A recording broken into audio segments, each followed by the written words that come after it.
በስመ አብ ወወልድ ወመንፈስ ቅዱስ አሐዱ አምላክ አሜን። ሰላም እግዚአብሔር ምስኻቱም ይኹን። ክቡራትን ህዝበ እግዚአብሔር እንኳዕ ናብና ጎይታና መድኃኒና ኢየሱስ ክርስቶስ ስቅለት እንዝክረሉ በዓለ ስቅለት በሰላም ይብጣና እግዚአብሔር አምላክ አዛሕና አውሽ ዓዲ አወፃይ ለለኻቱም ናይ ጽዮን ሚድያ ተኸታተልቲ ኖማዓንቲ ሒዝና ለኩም ቀሪብና ዘለና መደብ ኣብ ዙርያ በዓለ ሕማማት ብፍላይ ድማ ዓርብ ስቅለት ታይ ይመስል ነገር ምልክታቱ ትሕዝቶ ታሪካዊ ትሕዝቶ ታይ ይመስል ልብል ሕቶታት ተልዒልና መልሲ ክህቡና ንመጋቢ ስርዓት ገብረ ሐዋርያ ግዳይ ኣብ ቅዱስ ፍሬምናጦስ ኣባ ሰላማ ክሳቴራ መንፈሳዊ ኮሌጅ ናይ ነገረ መለኮት መምህር ንዝኾን ኢና ዓዲምና ዘለና ክሳብ መደብና ፍጻመ ሓቢርኹምና ክትፀንሑ ብስም እግዚአብሔር ንዕድም።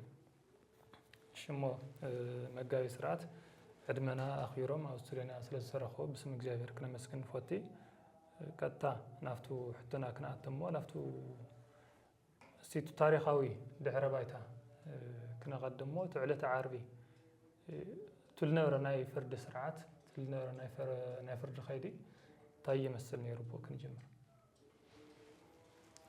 በስመ አብ ወወልድ ወመንፈስ ቅዱስ አሐዱ አምላክ አሜን። ኣብ ውሽጢ ዓድን ኣብ ወፃእን ኮይንኩም እዚ መደብ ትከታተሉ ዘለኹም ህዝበ ክርስቲያን እንኳዕ ንጎይታና ንመድሓኒትና ንኢየሱስ ክርስቶስ ድሕነትና ዝተፈጸመሉ ዕለተ ዓርቢ ብሰላም ብጥዕና ኣብፅሐኩም እንኳዕ ኣብፅሐና እሞ ያው ብመጀመርያ ቅድሚ ናፍቲ ዝርዝር ከይዲ እቲ ስነ ስርዓት ፍርዲ ከመይ ተዋሂቡ ከመይ ነይሩ ቅድሚ ምባልና ምናልባሽ ንምክትታል እውን ክምችወና ምእንታን ኣብቲ ዕለተ ዓርቢ ብዋናነት እንታይ ነገራት ኢና እንታይ እዮም ተፈፂሞም እቶም ፍጻሜታት ዕለተ ዓርቢ ብዋናነት ኣብ ነገረ ድሕነትና ዘለዎ ወሳናይ ኩነታት ዘርእዩና ሓደ ሓሙሽተ ዝኾኑ ነጥብታት ክርኢ ማለት እዩ። ካብኡ ብቐጥታ ናፍቲ ሕቶ ክሓልፍ እየ እሞ እዚ ዕለት እዙይ ጋና ካብ ዘፍጥረት ምዕራፍ 3 ቁፅሪ 21 ጀሚርና ብዋናነት ታሪካዊ ኣመፃፅኡ ከመይ ከም ዝኾነ ብዝርዝር ኣብ ብሉይ ኪዳን እናተገለፀ ዝመፀ እዩ። ካብዚ ብምብጋስ ምናልባሽ ብዙሓት ስያሜታት ክህልዎ ይኽእሉ እዮም ዝበዓል ነቲ ናይ ድሕነት መሰረት ዝገበሩ ስያሜታት ማለት እዩ ካብቲ ናይ ድሕነትና ዝነቐሉ እቲ ሓደ ብዋናነት ከምቲ ዝገለፅክዎ እቲ ናይ ዓለም መድሓኒት ዝኾነ ጎይታና መድሓኒትና ኢየሱስ ክርስቶስ ከመይ ገይሩ ከም ዘድሕነና ብፍላይ ኣብ ብሉይ ኪዳን ብዝቐርብ ዝነበረ መስዋዕቲ እናተናገረ ፀኒሑ እዩ። ካብቶም ዝቐርቡ ዝነበሩ መስዋዕትታት ደሞ ብዋናነት ብቕርበት ደሞ ብፍላይ እቲ ናይ ብበጊዕ ወይም ደሞ በባጊዕ መልክዕ ዝቐርብ ዝነበረ ናይ መስዋዕቲ ስርዓት ደሞ ብቐረባ ንጎይታና መድሓኒትና ኢየሱስ ክርስቶስ ከመይ ከም ዘድሕነና ዝግለፀሉ ዝነበረ መንገዲ ስለ ዝኾነ በዚ መንገዲ እዙይ ምናልባሽ እቲ ናይ ሰማያዊ በጊዕ ምድላው ፍጻሜ ዝረኸበሉ መዓልቲ ኢልና ከም ሓደ ክንሕዞ ንኽእል ኢና። እዙይ ጠቕላላ እቲ ብሉይ ኪዳን ዝነበረ ብፍላይ ብእንስሳ ዝቐርብ ዝነበረ መስዋዕቲ ከመይ ፍጻሜ ከም ዝረኸበ እንናገረሉን እንትንትነሉን ዓውደ ትምህርቲ ስለ ዝኾነ ምድላው ሰማያዊ በጊዕ ከመይ ከም ዝነበረን ከመይ ፍጻሜ ከም ዝረኸበን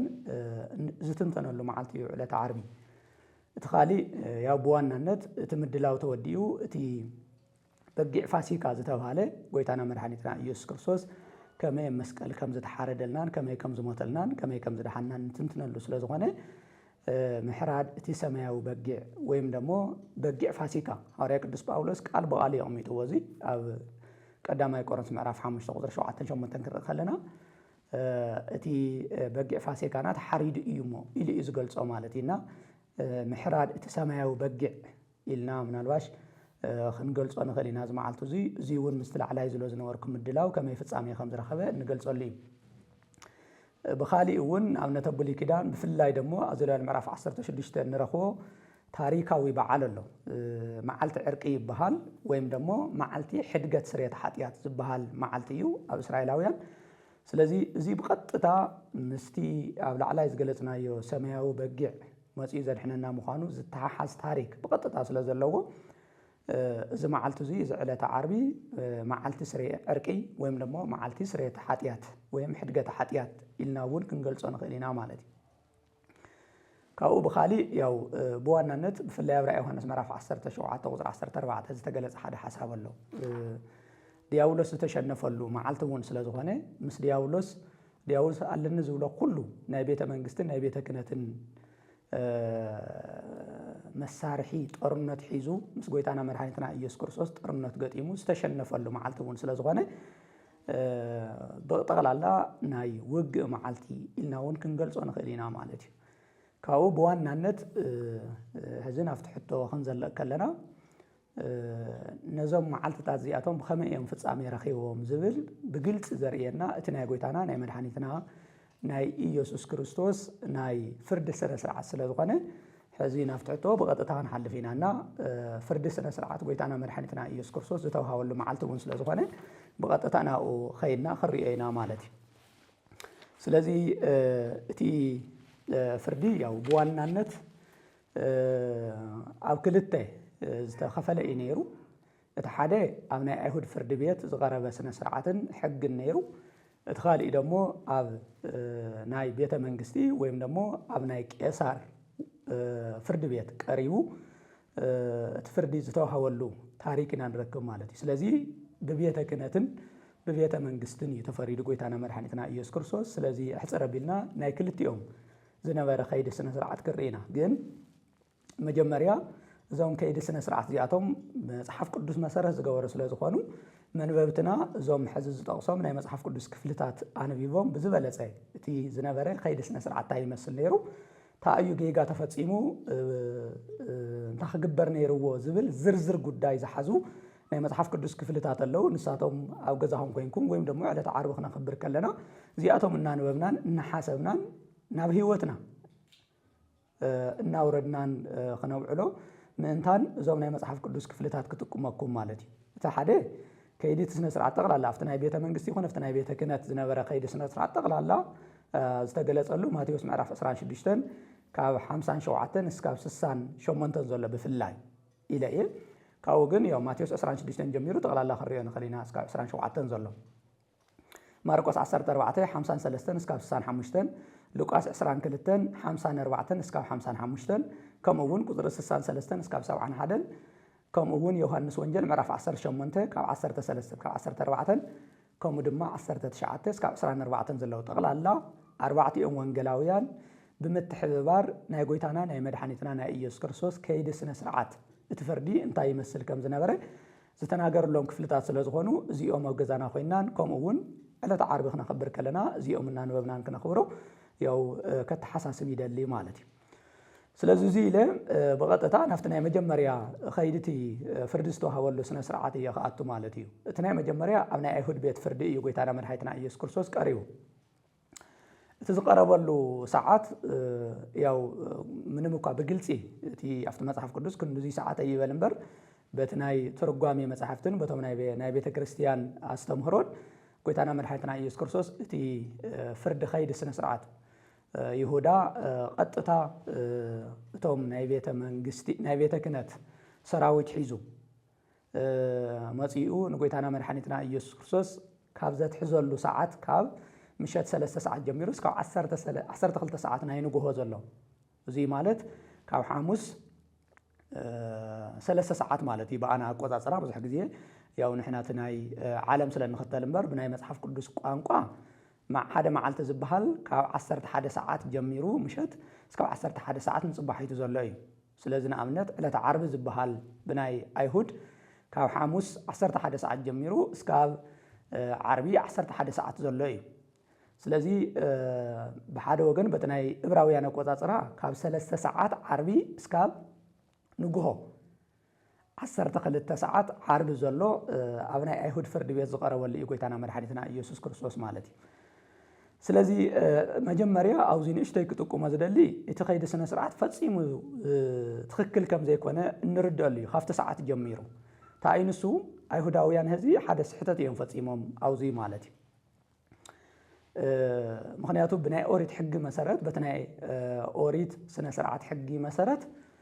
ሓደ ገበነኛ ዝተባሃለ ሰብ ምሸት ወይም ደግሞ ለይቲ ኣብ ፍርዲ ቤት ይቀርብ ፈጺመ ይፈቅድን ናይ አይሁድ ስርዓት ማለት እዩ ጎይታና መድሓይትና ኢየሱስ ክርስቶስ ግን ምሸት እዮም ናብ ፍርዲ ቤት አቅሪቦሞ ዮሐንስ ወንጌል ምዕራፍ 18 ቁጥር 3 ክንርኢ ከለና ምሸት ከም ዝነበረ እዩ ዝነግረና ማለት እዩ ምሸት 3 ሰዓት እዩ ብቀጥታ ፍርዲ ተጀሚሩ ማለት እዩ ስለዚ እዙይ ፈጺሙ ገይጋይ ነይሩ ፈጺሙ ገይጋይ ነይሩ ንምንታይ መጽሐፍ ቅዱስ ኣይእዝዝን ከም ኣይብልን كيدلنا لمثال كاب قطر 19 جميرنا خرخلنا يوحنس وانجيل خوم إذ نجرنا مالتي إننا كم جمريو تفرديز تزارع مخانينا النرداء مالتي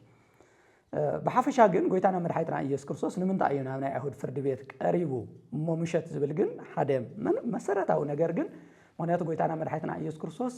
كافتم مسيح زبلو واحدة لك كهنات مخاني لك كهن مخاني زني عربي زقروا مسوعيتون تقللا لك كهن مخانون اتمسوعيتي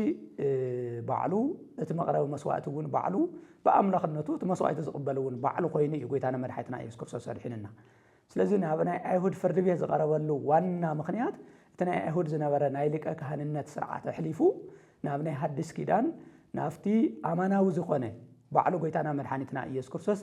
ሊቀ ካህናት ዝኾነሉ ስርዓት ከም መሐላልፈና ስለዝደለየ እዩ ናብናይ አይሁድ ፍርድ ቤት ቀሪቡ ስለዚህ ምንም እኮ አይሁድ ብቕንኢ ናፍቲ ፍርድ ቤት ተቀረብዎ በዋናነት ግን በአና በክርስቲያን በፍላይ በክርስቶስ ብናአምን ግን በዋናነት አብዚ እንሪኦ ዋና ምስጢራዊ ትርጉሙ ጎይታና መድኃኒትና ኢየሱስ ክርስቶስ ናይ ሐዲስ ኪዳን ሊቀ ካህናት ምዃንና እቶም ብሉይ ኪዳን ዝነበሩ ስለ ካህንነት በትንቢት ዝተገለጹ ብምልኦም ፍጻሜ ዝረኸቡሉ ምዃኖም እዩ ስለዚ 3 ሰዓት ጠቅላላ ንመጀመርያ ግዜ ናብ ናይ ቀያፋ ፍርድ ቤት እዮም አቅሪቦሞ ናብ ቀያፋ ይቀሪቡ እዚ حموس 3 ساعات ليتي خمت زوالكو ويم دمو منالاش بنا عبراويان اقوصاصرا عربي 3 ساعات مالتي ايوم اقريبو مو مالتي منالاش 3 ساعات كنول كلنا نشتي هزون مزبع كيفطر نحنا كا 12 ساعات جميرنا سلنقصريه 3 ساعات زول زلهم عبراويان ግን منالواش كاب 11 ساعات جميرهم ስለዝኾነ ሰዓቶም ዝቆጽርዎ 4 ساعات مالتي بعبراويان مالتي ስለዚህ በሐፈሻ ምንታ ሰማዕተና ከይዳናገሩ ካብ ሕዝ ዝጥቀመሎም ቋንቋታት በትንሕና ዝለመድናዮ ገይረተ ዝጥቀም ደስ ይብለኒ ማለት ኢና 3 ሰዓት ናይ ምሸት ክብል ከለኹ ካብ 12 ሰዓት ጀሚሩ ዘሎ ሰዓት ኢና ልክ 3 ሰዓት ናይ ለይቲ ኣብ ናይ ቀያፋ ቤት ፍርዲ ይቀሪቡ ስለዚ ብቀጥታ ብዙሕ ከይተናገረ ቀያፋ ብዙሕ ከይሓተተን ምንም ከይበለን ብቀጥታ ናብ ናይ ሃና ቤት ፍርዲ እዩ ኣሕሊፍዎ ያው ብዙሓት ተንተንቲ መጽሐፍ ቅዱስ ከም ዝብልዎ ከም ዝናገርዎ ኣብ ናይ ሃና ቤት ፍርዲ ካብ 3 ሰዓት እስከ 6 ሰዓት አካባቢ ጎይታና መድኃኒትና ኢየሱስ ክርስቶስ ከም ጸንሐ ኣብ ዮሐንስ ወንጌል ምዕራፍ 18 ካብ 12 እስከ 14 ዘሎ ክትርጉሙ ከለው ተናጊሮም እዮም ግን ኣብዚ እውን ሓደ ዓብይ ስሕተት እዩ ተፈጺሙ ንኣብነት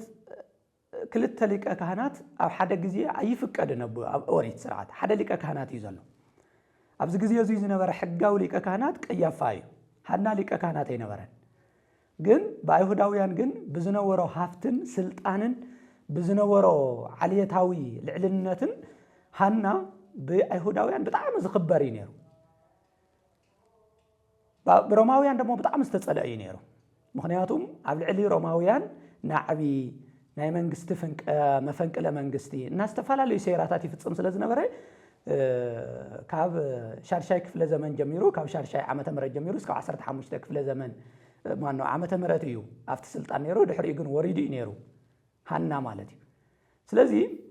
ፈጺሙ ጎይታና መድኃኒትና ኢየሱስ ክርስቶስ ናብ ሃና ዝቀርበሉ ስርዓት ይነበረ ምክንያቱ ሓደ ሊቀ ካህናት እዩ ዝለፍታ ወንበር ኣብቲ ሕጋዊ ዝኾነ ሊቀ ካህናት ክቀርብና ተገበኦ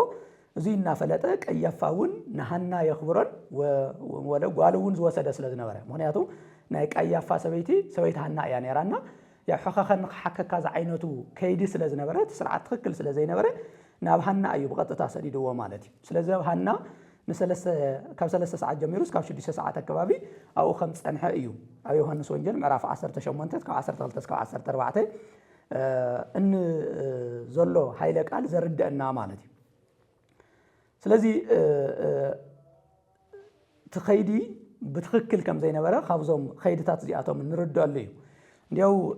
ሓደ ሰባት ብዙሕ ግዜ ናይ ጎይታና ናይ መድኃኒትና ኢየሱስ ክርስቶስ ከይዲ ስነ ስርዓት ዘጽንዑ ሰባት ናይ ዓለም እውን እንተኾነ እቲ ከይዲ ስነ ስርዓት ዝነበረት ናይ ፍርዲ ቤት ከይዲ ጠቕላላ ናይ ዋልያ ስነ ስርዓት እናበሉ እዮም ዝገልጽዎ እንታይ ማለት እዩ ወይም ደግሞ ካንጋሮ ኮርት እናበሉ ይገልጽዎ እንታይ ማለት እዩ ስኢሉ ስርዓት ዘይተኸተለ ማለት እዩ ያው እናነጠረ ዝኸይድ ስኢሉ ማለት እዩ ሕግን ስርዓትን ሕግን ዘይተኸተለ ፈጺሙ ሕጋዊ ዝኾነ ካይዳ ዝነበረ ምዃኑ ንምግላጽ እዩ ካብቶም ሓደ ሕጋዊ ዘይምንባሩ ዝግለጸሉ መንገዲ ዝሕዝለኩም ዘለኹ እዩ ቀያፋ ፈጺሙ ናብ ሃና ክሰዶ ሃና ደሞ ናይ ጎይታና መድሓኒትና ኢየሱስ ክርስቶስ ፍርዲ ክርኢ ፈጺሙ ሕገ ይነበረን ማለት እዩ ሕጊ ዝብል ዘለኹ በቲ ናይ መጽሓፍ ቅዱስ በትናታቶም እዩ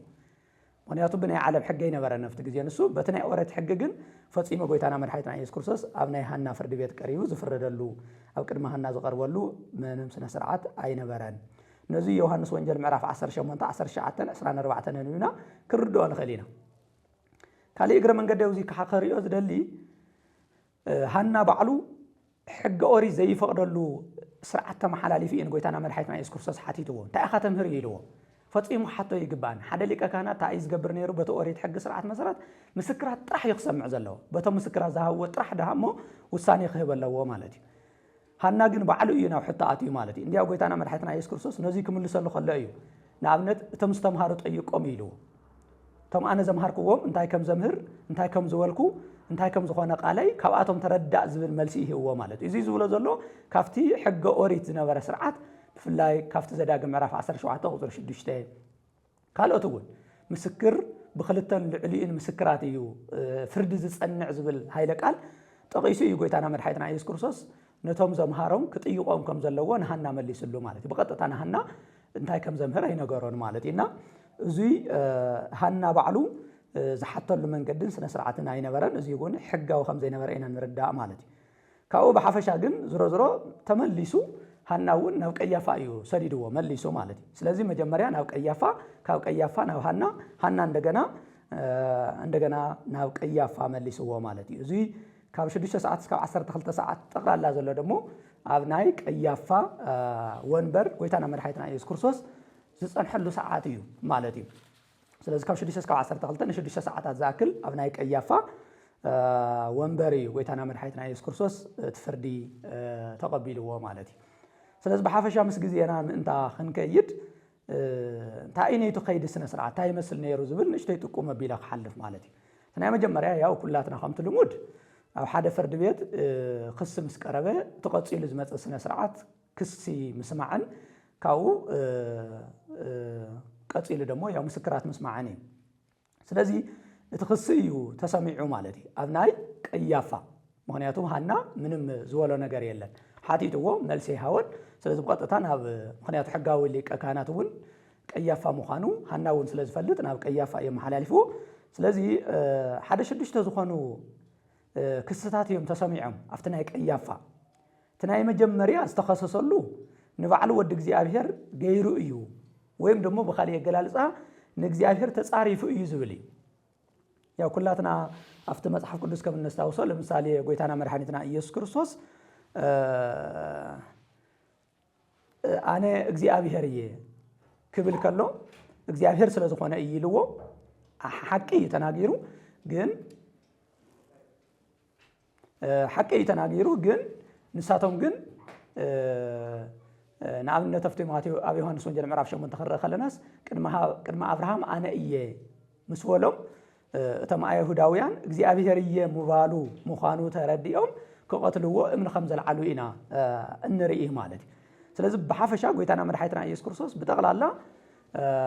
ስለ ባዕሉ ኣምላኽ ምዃኑ ኣብ ዝተናገረሎም ኩሉ እቶም ኣይሁዳውያን ንባዕሉ ወዲ እግዚኣብሔር ገይሩ እዩ ንባዕሉ እግዚኣብሔር ገይሩ እዩ እዚ ደሞ ንእግዚኣብሔር ምጽራፍ እዩ እግዚአብሔር ዝተጻረፈ ደሞ ኦሪት ክቕተል ኣለዎ ብእምኒ ተቐጥቂጡ ክመውት ኣለዎ ስለትብል ስለዚ ንባዕሉ እግዚአብሔር ገይሩ እዩ ዝብል እዩ ክስ ቀሪብሉ ማለት እዩ ግን ጎይታና ክብሪ ንኡ ይኹን እሞ ጎይታና መድሓኒትና ኢየሱስ ክርስቶስ ንሱ ኣምላኽ ምዃኑ ጋና ፍቲ ትንቢቱ እናተናገረ እዩ ነይሩ ኣብ ሓዲስ ኪዳን ደሞ ብፍላይ ኣብ ዮሐንስ ወንጌል ምዕራፍ 1 ክረአ ከለና ብመጀመርያ ቃል ነይሩ እቲ ቃል ደሞ እግዚአብሔር ነይሩ እቲ ቃል ደሞ ምስ እግዚአብሔር ነይሩ ቃል ደሞ እግዚአብሔር ነይሩ ኢሉ ንሱ ደሞ ኩሉ ዝገበረ ምዃኑ ዘወቱ ኩሉ ኮነ ኢሉ ፈጣሪ ምዃኑ ተናገሩ እዩ ማለት እዩ ዝተፈላለዩ ናይ መጽሓፍ ቅዱስ ክፍሊ ጎይታና መድሓኒትና ኢየሱስ ክርስቶስ ኣምላኽ ምዃኑ ብባዕሉ እውን ተናገሩ እዩ ካልኦት ምስክራት እውን መስኪሮም እዮም ማለት እዩ ስለዚህ ተሓደ ክስ ዝቀረበ ንባዕሉ ወዲ እግዚኣብሔር ገይሩ እዩ ስለዚህ ክመውት ኣለዎ ዝብል ክስ እዩ ተሰሚዑ ማለት እዩ እቲ ካልኣይ ሰንበት ስዒሩ እዩ ዝብል እዩ ሰዓርየ ሰንበት እዩ ወይም ሰንበት ማለት ብናይ ኣይሁዳውያን ቀዳም ማለት እዩ ስለዚህ መብዛሕትኦም ጎይታና መድሓኒትና ኢየሱስ ክርስቶስ እቶም ዝገብሮም ዝነበረ ምልክታትን ተኣምራትን ኣብ ሰንበት ስለ ዝነበሩ ሰንበት ስዒሩ ኢሎም ንኣብነት ዮሃንስ ወንጌል ምዕራፍ 5 ክንርኢ ከለና እቲ 38 ዓመታት ኣብ ዓራት ተጣቢቑ ዝነበረ ሰብኣይ ዘድሓኖ ብሰንበት እዩ ነይሩ ኣብ ዮሃንስ ወንጌል ምዕራፍ 9 እቲ ካብ ኣቡኡን ካብ ወዲኡን ጀሚሩ ዓይነ ስውር ኮይኑ ዝተወለደ ሰብ ዘድሓኖ እውን ሰንበት እዩ ነይሩ ኣልኣዛር ዘለዓለሉ እውን ሰንበት እዩ ነይሩ ጠቕላላቶም መብዛሕትኦም ኣብቶም ወንጌላት ዝተጻሕፉ ጎይታና መድሓኒትና ኢየሱስ ክርስቶስ ዝገበሮም ተኣምራትን ምልክታትን ብምልኦም ዳርጋ ብምልኦም ምባል ይከኣል ሰንበት ስለ ዝነበሩ ሰዓርየ ሰንበት እዩ ኢሉ ስለዚ ያው ኣይሁዳውያን ሰንበት ንምሕረት ንፍትሒ ከይኮነስ ንናይ ባዕልቶም ጥቕሚ ንናይ ባዕልቶም ረብሓ የኽብርዎ ስለ ዝነበሩ ካብቶም በዓላት ሓደ ካብቶም ጎይታና መድሓኒትና ኢየሱስ ክርስቶስ ስዒሩሎም ዝባሃል ዘሎ ለምሳሌ ምሕረት ክገብር ከሎ ፍትሒ ኣብ ዕለተ ሰንበት ክህብ ከሎ ሰዓሪ ሰንበት ኢሎም ይኸስዎ ስለ ዝነበሩ ሓደ መበል ካልኣይ መኽሰስ እዩ ዝነበረ ወይም ደሞ ከም ክስ ኮይኑ ዝቐረበሉ ሰንበት ስዒሩ ዝብል እዩ እቲ ሳልሳይ ናይ ሙሴ ሕጊ ኣፍሪሱ እዩ ዝብል ንኣብነት ዮሃንስ ወንጌል ምዕራፍ 5 ናይ ሕጊ ሙሴ ኣፍሪሱ እዩ ዝብል ክሲ ምስ ቀረበሉ ጎይታና መድሓኒትና ኢየሱስ ክርስቶስ በቶም መጻሕፍቲ መንግስቲ ኣምላኽ ትወርሱ መሲልኩም ናይ ዘላለም ሕይወት ትረኽቡ መሲልኩም ትምርምርዎም እቶም መጻሕፍቲ ግን ስለ ኣነ እዮም ዝናገሩ ስለ ባዕለ እዮም ዝናገሩ ኢሉ መልሲ ዝሃበሉ ግዜ ኢና ንረክብ ማለት ኢና ብሓፈሻ ናይ ሙሴ ሕጊ ስዒሩ እዩ ዝብል ማለት እዩ ዕብራውያን መልእኽቲ ብሓፈሻ ክነንብብ ከለና ጎይታና መድሓኒትና ኢየሱስ ክርስቶስ ምንም እኳ ካብቶም ኣብ ብሉይ ኪዳን ዝተልዓሉ ኣብ መጽሓፍ ቅዱስ ዝተልዓሉ ኣገልገልቲ እግዚኣብሔር ካብቶም ዕንቁ ዝበሃሉ ባርያይ ተባሂሉ ዝተገለጸ ሙሴ ይኹን እምበር ልዕሊ ሙሴ ንኣና ዘገልገለና ንድሕነትና ዝተሰቐለ ጎይታና መድሓኒትና ኢየሱስ ክርስቶስ ስለ ዝኾነ ልዕሊ ሙሴ ንሱ ከም ዝኾነ ናይ ሙሴ ፈጣርን ናይ ሙሴ መድሓኒትን ወይ መድሕንን ንሱ ጎይታና መድሓኒትና ኢየሱስ ክርስቶስ ስለ ዘይተረድእዎ እቲ ሳልሳይ ዘቕረብዎ ክሲ ናይ ሙሴ ሕጊ ኣፍሪሱ ዝብል እዩ እቲ ራብዓይ ዘቕረብዎ ክሲ ቤተ መቅደስ ከፍርስ ተላዒሉ ዝብል ወይም ደሞ ኣፍሪሰ ክሰርሖ እየ ኢሉ ኦፍ ኮርስ ኣፍሪሰ ክሰርሖ እየ ከይኮነስ ብቐጥታ ዘቕረብዎ ቤተ መቅደስ ከፍርስ ከም ዝተልዓለ እዩ ተናጊሩ ጎይታና መድሓኒትና ኢየሱስ ክርስቶስ ኣብ ዮሃንስ ወንጌል ምዕራፍ 2 እዩ ተናጊርዎ እዚ ነዚ ቤተ መቅደስ ኣፍርስዎ እሞ ኣነ ሳልሳይ መዓልቲ ከልዕሎ እየ ኢሉ እዩ ንሱ ተናጊሩ ማለት እዩ ስለዚ እዚ ቤተ መቅደስ ሰውነቱ ምዃኑ ጎይታና መድሓኒትና ኢየሱስ ክርስቶስ ኣብኡ ብዮሃንስ ኣቢሉ ተርጉምዎ እዩ ንሳቶም ግን ከም ክስ ገይሮም ኣቕሪቦሞ ማለት እዩ ስለዚ ቤተ መቅደስ ከፍርስ እየ ኢሉ ተላዒሉ ዝብል እዩ እቲ እዚ ሓምሻይ ናይ መወዳእታ እኳ ተዘይበልናዮ ኣብዚ ክነልዕሎ ንኽእል እቲ ሓምሻይ ህዝበ ሰሓሒቱ እዩ ዝብል እዩ ብፍላይ ኣብ ማቴዎስ ወንጌል ምዕራፍ 12 ክነንብብ ከለና ኣብቶም ካልኦት ናይ መጽሓፍ ቅዱሳትን ክነንብብ ከለና ህዝበ ሰሓሒቱ እዩ ዝብልሉ ዝነበሩ ዋና ምኽንያታት ብስላይ ምስ ሃይማኖት ተተሓሒዞም እዮም ንኣብነት ሓደ ግዜ ጎይታና መድሓኒትና ኢየሱስ ክርስቶስ ብብኤል ዘየብሉ እዩ ብሓለቃ ኣጋንንቲ እዩ ኣጋንንቲ ዘውፅእ እና ከምዚ እናገበረ ብኣጋንንቲ እናውፅእ እዩ እቶም ተኣምራት የውፅእ እየ ብመንፈስ ቅዱስ እየ ዝምራሕ ብመንፈስ ቅዱስ እየ ዘውፅኦም እናበለ ዝናገር ዘሎና እቲ ትምህርቱ መሰሓሓት እዩ ነይሩ ስለዚ ህዝቢ የሰሓሕት እዩ ኢሎም እዮም خصيصا مالتي سلازي نبعلو ود እግዚአብሔር ገይሩ እዩ ሰንበት ስዒሩ እዩ ናይ ሙሴ ሕግ ኣፍሪሱ እዩ ቤተ መቅደስ ከፍርስ ተላዒሉ እዩ ህዝቢ የሰሓሕቱ እዩ ዝብሉ ክስታት ብዋናነት ኣፍትናይ ኣይሁድ ፍርድ ቤት ዝቀረቡ ክስታት እዮም ዚኦም ማለት እዩ ስለዚ ነዞም ክስታት ዚኣቶም ከቅርቡልና ከረጋግጹልና ይኽእሉ እዮም ዝብሉ ምስክራት እዮም ብድሕሪኡ ተሰሚዖም ማለት እዩ ያው ኩላትና ከም እንፈልጦ ኣፍታ ዓለማዊ እኳ መጀመርያ ክስ ምስ ተሰምዐ ቀፂሉ ዝመጽእ ነቲ ዝተሰምዐ ክሲ ብክልቲኡ ወገን በቲ ዝካራ በቲ ክስ መቕረብን በቲ ክስ ግብረ መልሲ ዝሃበን ኣካል ናው ምስክራት እዮም ዝቀርቡ ማለት እዩ ብክልቲኡ ወገንና ምስክራት እዮም ቀሪቦም ግን ንምሕጻር ዝኣክል ፈጺሙ እቶም ዝቀረብዎ ምስክራት ፈጺሞም ዝተስማዕምዑ ከም ዘይነበሩ ኣብ ማቴዎስ ወንጌል ምዕራፍ 16 ቁጥሪ 60 ና ከምኡውን ማርቆስ ምዕራፍ 14 ካብ 55 እስካብ 64 እቲ ምስክራት ፈጺሙ ንሱ ዝዋቃዕና ዘይስማዕማዕ ከም ዝነበረ ኢና ተገሊጹ ማለት እዩ ኣብቲ ቅዱስ ቃሉ ስለዚህ ፈጺሙ ዝተስማዕማዕ ምስክር ሓደ ዝኾነ ምስክር ኣይነበረን ኣብ ዘዳግም ምዕራፍ 17 ቁጥሪ 6 ከነንብብ ከለና ደሞ እንድሕር ደኣ እቶም ምስክራት ክልተን ልዕሊኡን ዝተስማዕምዕ ምስክር እንድሕር ዘይሃልዩ እቲ ዝተኸዘቐ ቀሲ ውድቂ እዩ ዝኸውን ማለት እዩ ግን ብጣዕሚ ዝገርም ድሕራይ እውን ክነምፅኦ ኢና ምክንያቱ እዚ ናይ ጎይታና መድሓኒትና ኢየሱስ ክርስቶስ ፍርዲ ኣቐዲሙ ዝተወሰነ ነገር ስለ ዝኾነ ንይምሰል ስለ ዝኾነ ዘቕርብዎ ዘለው ዋላ እኳ እቶም ምስክራት ዝተስማዕምዑ ይኹኑ እምበር ጎይታና መድሓኒትና ኢየሱስ ክርስቶስ ግን ክስቀል ከም ዘለዎ እዮም ፈሪዶሞ ማለት እዩ ስለዚ እዚ እውን ነቲ ንሳቶም ዘንብዎ ሕጊ ኦሪትን ነቲ ንሳቶም ንፈልጦ ኢና ዝብልዎን ሕዚ ንኽተለለና ዝብልዎን ሕጊ ፈፂሙ ዝተቃረነ እዩ ነይሩ ምክንያቱ ከምቲ ዝበልክዎ እንድሕር ምስክራት ዘይተስማዕምዖም እቲ ክስ ውድቂ ጌርካ እቲ ዝተኸሰሰ ኣካል ብነፃ እዩ ዝልቀቕ ነይሩ ግን ክለቅዎ ስለዘይከኣሉ ዋላ እቶም ምስክራት ይስማዕምዑ ብቐጥታ ኣብ መወዳእታ ቀያፋ ንጎይታና መድሓኒትና ኢየሱስ ክርስቶስ ናብ ፍርዲ ክቐርብ ኣለዎ ክመውት ኣለዎ ኢሉ እዩ ፈሪድዎ ማለት እዩ ስለዚ ናይ መወዳእታ ፍርዲ ናይ ቀያፋ ንረኽቦ ኣብ ማቴዎስ ወንጌል ምዕራፍ 26 ቁጥሪ 66 ክነንብብ ከለና ይሙት ዝብል ውሳኔ እዩ ተወሲኑ ማለት እዩ ስለዚ ዮሐንስ ምዕራፍ 18 ቁጥሪ 24 እና ከምኡ እውን ማቴዎስ 26 57 እስካብ 60 ዘሎ ጠቕላላ ኣብ መወዳእታ እቲ ናይ ኣይሁድ ብኣይሁድ ናብ ኣይሁድ ፍርዲ ቤት ቀሪቡ ጎይታና መድሓኒትና ኢየሱስ ክርስቶስ ዝተዋህቦ ፍርዲ ናይ መወዳእታ ፍርዲ ኢና እንረክብ ማለት ኢና ብሕፅር ብዝበለ እቲ ናይ ኣይሁድ ዝነበረ ስነ ስርዓት ፍርዲ በዚ መልክዕ እዚ እዩ ተወዲኡ ማለት እዩ ስለዚ ሰማዕትና ጥቕልል ክነብሎ ከለና እቲ ፍርዲ ፈፂሙ በቲ ናይ መፅሓፍ ቅዱስ ባዕሉ በቲ ናይ ኦሪትና ብናይ ብሉይ ኪዳን ስነ ስርዓት በቲ ኣብቲ ፍርዲ ቤት ኣብቶም 72 ናይቲ ቤተ መቅደስ ፍርዲ ዝህቡ ዝነበሩ በቲ ናይቲ ፍርዲ ቤት ዋና ሓለቃ ዝኾነ ሊቀ ካህናት ኣብቲ ግዜ ንሱ ዝነበረ ቀያፋ ዝእዝዞ ሕጊ ፈፂሙ ስሕተት እዩ ነይሩ ማለት እዩ ምክንያቱም ፈፂሙ እቲ ሕጊ ዘማልአ ይነበረን ስለዚ ኮነ ኢሎም ያው ቀዲሞም ዝወሰንዎ ነገር ስለ ዝኾነ ግን ጎይታና መድሓኒትና ኢየሱስ ክርስቶስ ሞት ይግብኦ ኢሎም ወሲኖም ማለት እዩ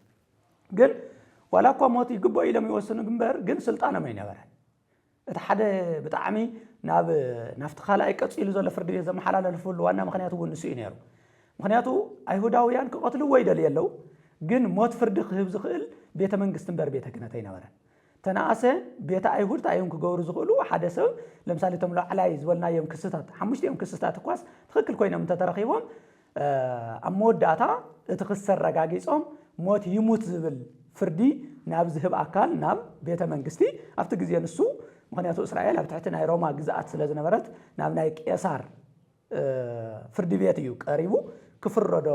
ዝነበሮ ማለት እዩ ዘለዎ ማለት እዩ ስለዚ ብሓፈሻ ኣብዚ ግዜ እዚ ዝነበረ እቲ ሶሽ ታሪካዊ ናርኡ ንምርዳእ ለምሳሌ ናብ ምንታይ ተመሓላልፉ ዝብል መብዛሕትኦም እቶም ኣብ ምድረ እስራኤል ዝነበሩ ናይ ሮማ ተወከልቲ ኮይኖም ዘመሓድሩ ዝነበሩ ሰባት ምፍላጡ ብጣዕሚ ወሳና እዩ ናብ ምንታይ ተመሓላልፉ ተዋሂቡ ዝብል ነገር ንምፍላጥ ማለት እዩ ስለዚ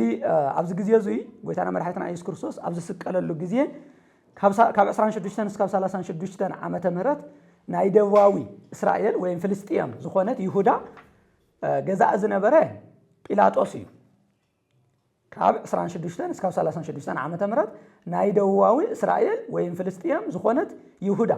ገዛእ ዝነበረ ጲላጦስ እዩ ያው ኩላትና ከም እንፈልጦ ብጂኦግራፊ አንጻር ምድረ እስራኤል ወይም ፍልስጥኤም ኣብ ሰለስተ ተኸፊላ ትመሓደር ነይራ እቲ ላዕለዋይ ሰሜናዊ ክፍሊ ገሊላ ይበሃል ናይ ገሊላ መመሓደር ዝነበረ ደሞ ሄሮድስ ነይሩ ማለት ናይ ገሊላ ቀፂሉ ዘሎ ፍቲ ማእኸል ሰማርያ እዩ ዝበሃል ስለዚ ናይ ሰማርያን ናይ ሰሜናውን ምዕራባውን ገሊላን ገዛእ ዝነበረ ደሞ ፊልጶስ እዩ ዝበሃል ብሓፈሻ ካብ 18 ጀሚሩ እስካብ 36 ዓመተ ምህረት ይቅርታ ካብ ጠቕላላ ኣብዚ ግዜ እዚ ደሞ ናይ ዓለም ዋና መራሒ ዝነበረ ደሞ ጢባርዮስ ቄሳር እዩ ዝበሃል ስለዚ እቲ ቄሳር ንብሎ ዘለና ጢባርዮስ ቄሳር እዩ ናይ ደቡባዊ ዋና ገዛእ ዝነበረ ጲላጦስ እዩ ካብ 26 እስካብ 36 ዓመተ ምህረት ናይ ገሊላ ዋና ገዛእ ዝነበረ ሄሮድስ እዩ ካው ቀፂሉ ደሞ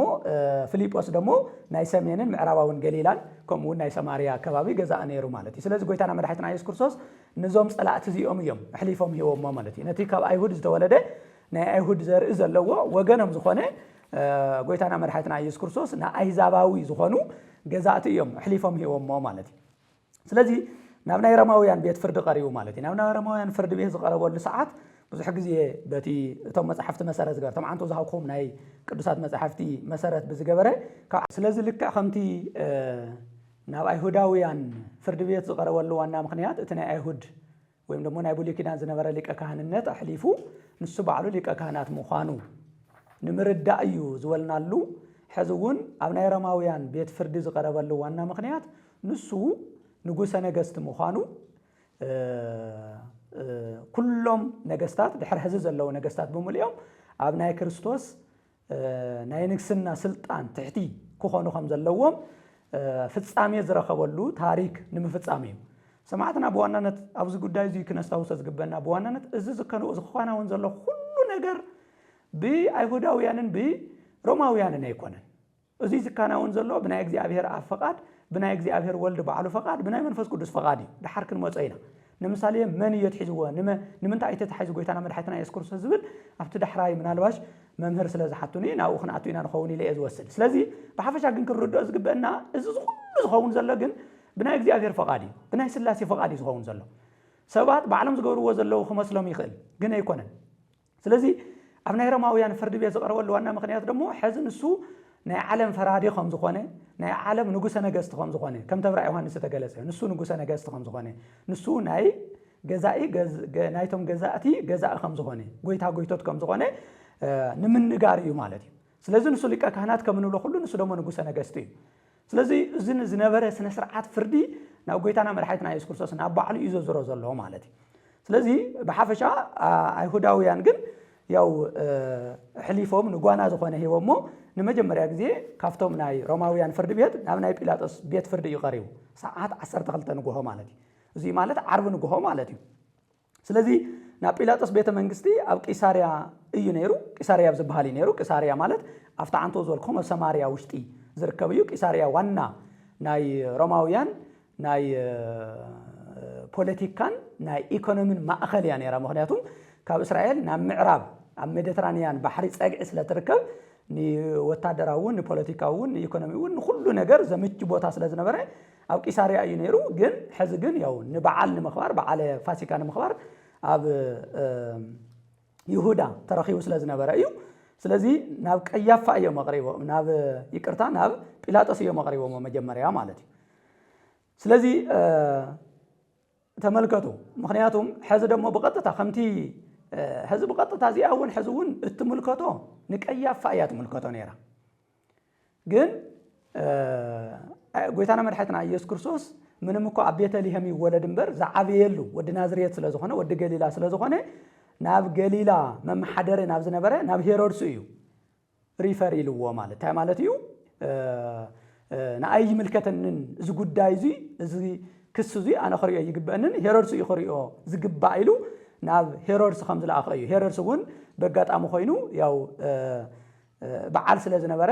ኣብቲ በዓል ንኽርከብ ኣብ ኢየሩሳሌም ስለ ዝነበሩ እዮም እዞም ሰባት እዚኣቶም እዞም ኩሎም ናይ ቤተ መንግስቲ መመሓደርቲ ማለት እዩ ስለዚ ንጉህ 12 ሰዓት ናብኡ ሰሪድዎ ማለት እዩ ሉቃስ ምዕራፍ 23 ካብ ቁፅሪ 6 ካብ 12 እዚ ታሪክ እዩ ዝነግረና ናብ ሄሮድስ ከም ዝቐረበ እዩ ዝነግረና ማለት እዩ ስለዚ ናይ ቤተ መንግስቲ ሄሮድስ ደሞ ዝርከብ ኣብ ገሊላ እንትኸውን ሕዚ ግን ኣብ ኢየሩሳሌም እናተረኸበ ነይሩ ማለት እዩ ስለዚ በጋጣሚ ኩሎም ኣብዚ በዓል እዚ ስለ ዝተረኸቡ እዮም ናብኣቶም ቀሪቡ እና ተመልከቱ ሕዚ እውን እታ ጉዳይ ምክንያቱ ናይ ኩለን ናይ ሰለስቲአን ናይ ገሊላ እውን ናይ ሰማርያ እውን ከምኡውን ናይ ይሁዳ እውን ብዋናነት ዝምልከቶ ቀያፋ እዩ ነይሩ ምክንያቱ ወኪል ናይ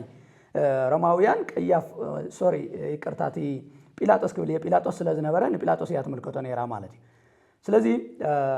መጀመርያ ናብ ጲላጦስ ቀሪቡ ቀፂሉ ካብኡ ናብ ሄሮድስ ልኢኽዎ እንደገና ሄሮድስ እንደገና መሊሱ ናብ ጲላጦስ ልኢኽዎ ማለት እዩ ምክንያቱ ንጲላጦስ ይምልከት ስለ ዝነበረ እዚ ኸይዱ እዚ ብምሉኡ ያው ኣብቲ ወንጌል ተፃሒፉ ስለ ዝኾነ ማቴዎስ ወንጌል ምዕራፍ 27 ማርቆስ ወንጌል ምዕራፍ 15 ዮሃንስ ወንጌል ምዕራፍ 18 ብፍላይ ደግሞ ካብ ቁጥሪ 28 እስካብ 38 አንቢብና ክንርድኦ ንኽእል ኢና ማለት እዩ ስለዚ ብተመሳሳላይ መልክዑ ልክ ከምቲ ኣብ ቤተ ኣይሁድ ፍርዲ ቤት ጎይታና መድሓኒትና ኢየሱስ ክርስቶስ ካብ ቀያፋ ናብ ሃና ካብ ሃና ናብ ቀያፋ ዝተመላለሰ ሕዚ ደሞ ካብ ጲላጦስ ናብ ሄሮድስ ካብ ሄሮድስ እንደገና ናብ ጲላጦስ እናተመላለሰ አርፊዶ ማለት እዩ 3 ሰዓት ሙሉ ኣብዚ ኸይዱ እዚ እናተመላለሰ ጸኒሑ ማለት እዩ ስለዚህ እንታይ እዮም ነይሮም ቶም ክስታት ለምሳሌ ኣፍቶም ናይ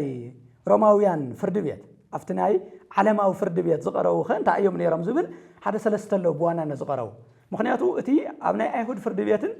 ኣብ ናይ ቤተ መንግስቲ ዝቀረበ ክስታትን ነንወይን እዩ ብሓፈሻ ማለት እዩ ምክንያቱ ስለዘይ ይምልከቶ እቶም ኣብ ኣይሁድ ዝቀርቡ ሃይማኖት ነክ እዮም ብሙሎም እቶም ኣብ ናይ ቤተ መንግስቲ ዝቀረቡ ደሞ ብጠቅላላ ምስ ፖለቲካ ዝተተሓሓዙ እዮም ስለዚህ በዋናነት ሰለስተ ነገራት እዮም ክስታት ቀሪቦም ኣቅሪቦም ቶም ኣይሁድ ማለት እዩ ፍቲ ናይ ጲላጦስ ፍርድ ቤት ቀሪቦም እቲ ሓደ ንህዝብና ኣሳሓሒቱ እዩ ዝብል ብሓፈሻ ግብረ ራዕዲ ፈጢሩ እዩ ዝብል ስለዚህ ምስንታ እዮም በዋናነት ዝተሓዝዎ ነይሮም ኣብ ልዕሊ ናይ ቄሳር መንግስቲ ኣብ ልዕሊ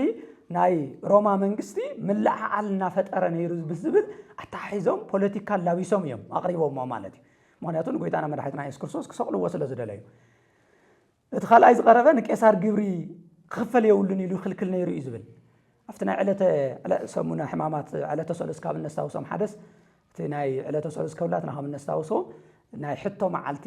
ዝብል እዩ ዝወሃወና ካብቶም ዝቀረቡ ሕቶታት ሓደ ኣብ ማቴዎስ ወንጌል ምዕራፍ 22 ነንቦ እዩ ንቄሳር ሲ ግብሪ ምኽፋል ይግባእ ዶ ይግባእን ዝብል ሕቶ ቀሪቦምሉ ነይሮም ጎይታና መድሓኒትና ኢየሱስ ክርስቶስ ደሞ እስኪ እቲ ምስሊ ርኢኒ እቲ ናይቲ ሳንቲም ምስሊ እስከ ርኢኒ ኢሉ እዩ ሓቲትዎ ምሰራይዎ ናይ ቄሳር ንቄሳር ሃብዎ ናይ እግዚአብሔር ደሞ ንእግዚአብሔር ሃብዎ ኢሉ መሊሱሎም ማለት እዩ ናይ እግዚአብሔር ማለት ንሕና ኩላትና ደቂ ሰባት ብመልክዕን ብምስልን እግዚአብሔር ዝተፈጠርና ስለ ዝኾና ህይወትና ብሙሉ ናይ እግዚአብሔር ስለ ዝኾነ ንእግዚአብሔር ኢና ክንህብ ዘለና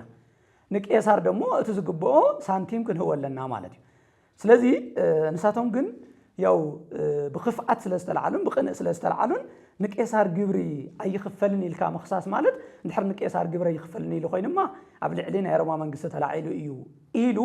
ምእንታ ጲላጦስ ብቐጥታ ሞት ክፈርደሉ ኢሎም እዮም እዚ ክሱ እዚ ዘቕርብዎ ዘለውና እቲ ካልኣይ ክሶም ንቄሳር ሲ ግብሪ ከይኽፈል ይኽልክል እዩ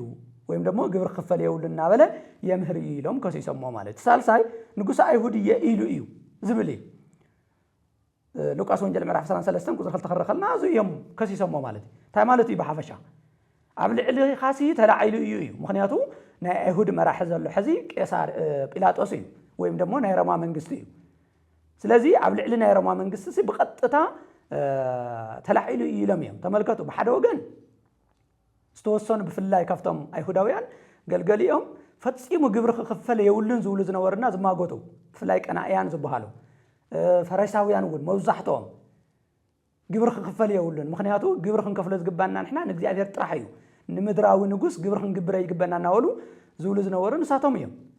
ንሕና ብዘይካ እግዚአብሔር ንጉስ የብልና እናበሉ ኣብ ልዕሊ ናይ ሮማ መንግስቲ ዝናዕቢ ዘልዕሉ ዝነበሩን ዝእድሙ ዝነበሩን ንሳቶም እናሃለው ሕዚ ግን ተቆርቆርቲ ናይ ሮማውያን ነገስታት ተቆርቆርቲ መሲሎም ንጎይታና መድሓኒትና ኢየሱስ ክርስቶስ ንሱ ንጉስ ኣይሁድ እዩ እናበለ ንባዕሉ የምህር እዩ ኢሎም ፖለቲካዊ ዝኾኑ ክስታት እዞም ሰለስተ ክስታት እዚኣቶም ካልእ የለውና ወልኩ ይኾንኩን ግን ቶም ዋና ኣብ ናይ ሮማውያን ፍርድ ቤት ኣብ ናይ ጲላጦስ ፍርድ ቤት ዝቀረቡ እዞም ሰለስተ ነገራት እዚኣቶም እዮም ማለት እዩ ስለዚ ብሓፈሻ ምስክራት እቶም ዓንቶ ዝበልናዮ ምስክራት ብዙሕ ከም ዝተሰምዐ እኳ ብዙሕ ይናገርን በዋናነት ጎይታና ጲላጦስ ኣብቶም ናይ መጽሓፍ ቅዱስ ክፍልታት ንጎይታና መድሓኒትና ኢየሱስ ክርስቶስ ብነፃ ክለቆ ሓሲቡ ከም ዝነበረ ያው ተናጊሩ እዩ ነዚ ክብል እውን ንኣብነት ግርፋት ከም ዝገረፎ እናተገሪፉ ክልቀቅ ከም ዘለዎ ሓሲቡ ነይሩ ነገር ግን ኣይከኣለን ምክንያቱ ሞት ይግብኦ ኢሎም ንሳቶም ናዕቢ ስለ ዘለዓሉ ማለት እዩ ስለዚ ብሓፈሻቶም ህዝቢ እንድሕር ደኣ ሞት ዘይትፈርዶ ኮይንካ ናይ ቄሳር ዓርከ ይኮንካን ወይም ደሞ ናይ ቄሳር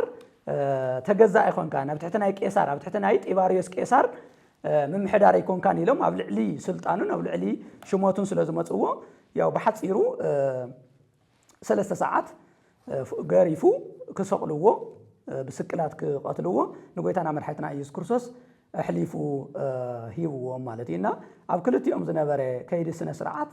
ፍርዲ ብሓፈሻ ብሓፂሩ እዚ እዩ ዝመስል ኣፂርና ኢና ገሊፅናዮ ብሓፈሻ ግን ቶም ዝጠቆምኩም ናይ መጽሓፍ ቅዱስ ክፍልታት እናንበብኩም ክንደይ ናይ ተኽሲ ዝተዛብዐ ምንዋሩ كنديناي ጭካኔ ዝተመልኦ ምንባሩ ኣብ ምድርና ካብ ዝተገበሩ ፍርድታት እቲ ብጣዕሚ ዝተዛብዕን ናይ መጨረሻ ብኽፋኣትን ብቕንዕን ዝተገበረን ፍርዲ እንተሃለወ ናይ ጎይታና ናይ መድሓኒትና ናይ ኢየሱስ ክርስቶስ ፍርዲ እዩ ነይሩ ነዚ እዮም ብዙሓት ሊቃውንቲ ሕዚ እዚ ፍርዲ እዚ ናይ ካንጋሮ ፍርዲ እናበሉ ወይም ደግሞ ናይ ዋልያ ፍርዲ እናበሉ ኣቐዲሙ ተወሲኑ እናሃለወ ንይምሰል ዝተገበረ ምስክራቱ በኣግባብ ዘይቀረብሉ እቲ ምስክር በአግባቡ ዘይተሰምዓሉ ከይድ ስና ስርዓቱን ጠቅላላ እቲ ዋና ሕግን ፈጺሞም ትፍረ ጉዳይን እቲ ክስን ፈጺሙ ዘይተስማዕምዕሉን ብጣዕሚ ዝተዛብዐን ብቅንዕና ዘይተገበረን ፍርዲ ከም ዝነበረ እዮም ቶም ናይ መጽሓፍት ቅዱስ ተርጓምቲ ይኾኑ ዋላ ዓለማውያን ዝኾኑ ዳያን እውን ነዚ ዝሃውሉና እዚ ጎይታና መድሓኒትና ኢየሱስ ክርስቶስ ክኾን ግብኦ ነገር ጥራሕ ከም ዝኾነ ዝተሸከመ እምበር ትክክለኛ ፍርዲ ከም ዘይኮነ ኢና ኣብቲ ዕለተ ዓርቢ نأنا دحين توهيل استجبر مخانين عن نستاوس مالتي. تقص على حتى ما كناتي. قويت أنا أمر حنينا يسوع كريستوس بعلة عربية مسكلي وتسقي لما تي ناي مسكل موتزي هذا تعينت ملقتين يروى تشعيت وجزء ناي مسكل موت كرب بهالت الله تعينت تحسه إلى اللي وش تخلى دم بقعنا تناد لاينتنا سغلة الموت نقولتنا يسوع كريستوس ندحنتنا تايو معناته خلي من قدده بخلي من قد كده حندي لي خلقوين إجزاء أملاك لازم ندحنتنا سي شيء بتعمل صبو حتى أيو تونا قمنا جرون من الواشة وزحطة زي إذا اللي إذا أزوسد سلازي زحطة زي نقولتنا نعمل حياتنا يسوع كريستوس سكلات الموتن ويم دمو بسكلات ممات تايو وانا علامه تايو وانا روحو نمنتاي كايو بسكلات كوينو بومات كوينو بخالي زي مخونلو مخنيا بخالي زي خونلو مخنيات اللو يلا زي الذي خوينو زبل حتوتات بتاع مسارتها وحتوي من الواش بمجمريا ابي يوحنس وانجيل معراف 10 بترغاغا مغويتانا مرحنيتنا يسوع كريستوس كم زتناغرو امدرنا نفتاويخا كابزو وهاو نغرات اتوصل حاله እና ናይ ሙዳታ ውህቶ ህይወትካ ንትፈትዎ አካል መሃቢ ደምካ መሃቢ ልዕሊ ደምካ መሃብ ልዕሊ ህይወትካ መሃብ ምንም ካሊ ዝባሃል ነገር የለን ስለዚ ዕለት ዓርብ ክንሓስብ ከለና ጎይታና መድሓኒትና ኢየሱስ ክርስቶስ መጀመሪያ ነብኡ ክንደይናይ ከም ዝፈትዎ እንርድአሉ እዩ እግዚአብሔር አብ ደሞ አና ክንደይናይ ከም ዝፈትወና እንርድአሉ እዩ ምክንያቱም እግዚአብሔር አብ ህይወቱ ይሁንና ህይወቱ ዝኾነ መንፈስ ቅዱስ ይሁንና በክርስቶስ አቢሉ ኣብ ዕለተ ዓርቢ ስለዚ ምናልባሽ ቃላት ዘሎ ነገር አይመስለን ናይ ጎይታ ናይ እግዚአብሔር አብ ፍቅሪ ምክንያቱ ኮም ይዝለ ዮሐንስ ወንጌል ምዕራፍ 3 ቁጥሪ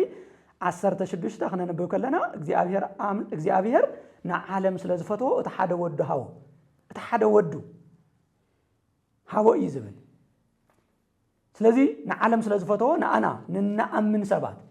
ነዚ ፍቅሪ እዚ ንዝርድአና ሰባት ነዚ ፍቅሪ እዚ ብፍቅሪ ንንምልስ ሰባት ዝሃበና ፍቅሪ ክንደይናይ ምዃኑ ካብ እንርድአሉ ናይ መስቀል ስራሕ እዩ ስለዚ ተሓደ ካሊእ መንገዲ ዘየለ ኮይኑ ዝብል ምናልባሽ ኣነ ህዚ ኮይነ ክሪኦ ከለኹ بخالي من قد غير وتزخون እግዚአብሔር ክንደይና እግዚአብሔር ፍቅሩ ዝፈትወና ምዃኑ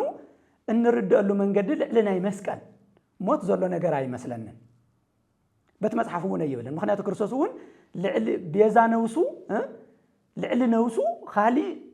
ንፈታዊው መሃብ ዝካል ነገር አይኮነን ይዝበል ስለዚህ ታዘላናይ ሙዳታ ውህቶ ህይወትካ መሃብያ ንትፈትዎ ነገር በፍቅር ይዝብል ዘለኹም ስለዚህ ተሓደ إذا من قد زي زتمرس الله من قدي لعل من قد زي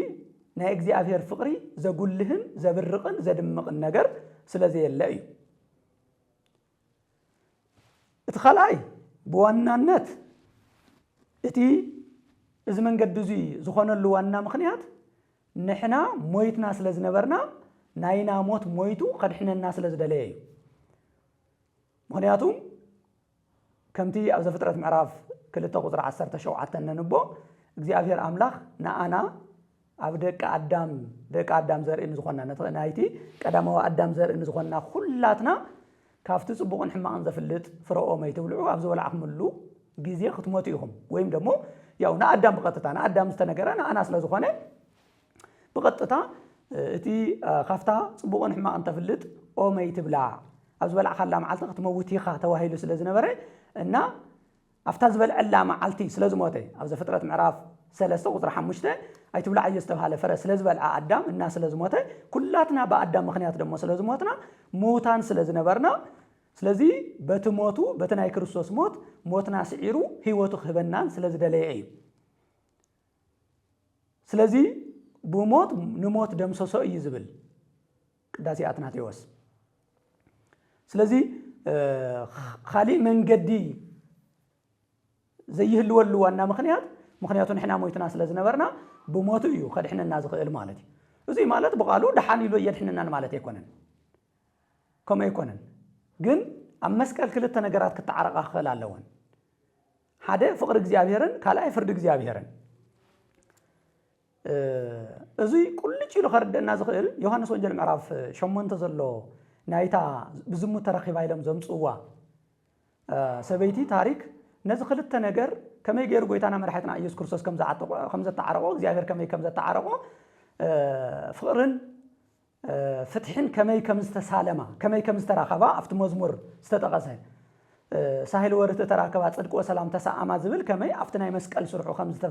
ከም ዝተራኸባ እውን እንርድአሉ እዩ ንኣብነት እታ ዝሙት ተረኺባ